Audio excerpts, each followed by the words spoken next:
Penuntun Saat Teduh Gereja Kristen Jakarta, Senin 6 Oktober 2025. Judul renungan, Bertumbuhlah.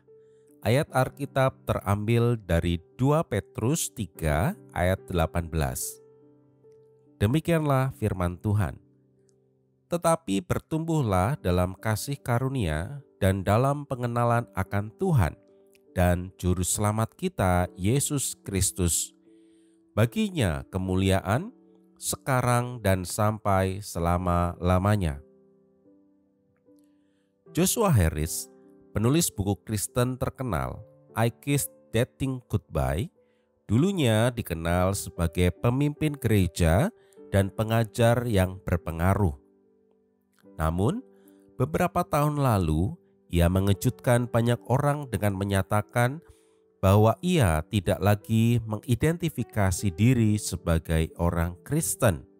Dalam refleksinya, ia mengaku bahwa pemahamannya tentang iman dibangun di atas sistem kepercayaan yang sempit dan tidak mampu memberikan jawaban terhadap berbagai pertanyaan kritis.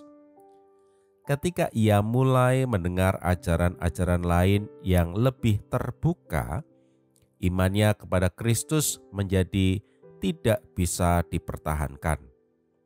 Ia meninggalkan kekristenan dan membawakan dampak yang amat besar bagi orang-orang yang mendengarkan pengajarannya.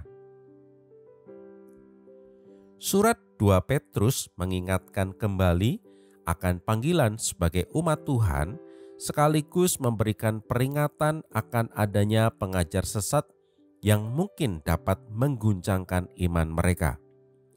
Di tengah konteks peringatan tersebut, 2 Petrus 3 ayat 18 digunakan Petrus sebagai kalimat penutup untuk menekankan bahwa perlindungan terbaik terhadap segala ancaman terhadap iman adalah pertumbuhan dalam kasih karunia dan dalam pengenalan akan Tuhan Yesus.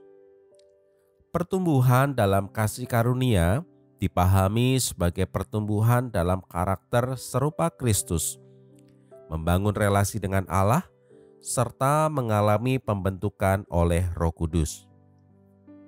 Sementara itu, pengenalan akan Yesus Kristus tidak semata-mata berbicara tentang pengetahuan intelektual tentang doktrin, melainkan pengalaman pribadi yang dinamis bersamanya dalam kehidupan sehari-hari.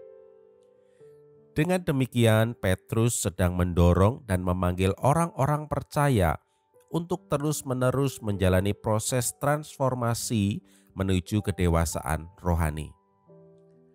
Tentu saja nasihat dan panggilan bertumbuhlah yang disampaikan Petrus juga ditujukan kepada kita sebagai orang-orang percaya yang hidup di zaman ini. Sampai saat ini, para penyesat dan guru palsu terus bekerja dengan menggunakan berbagai cara dan media untuk membuat orang percaya meragukan iman mereka kepada Kristus.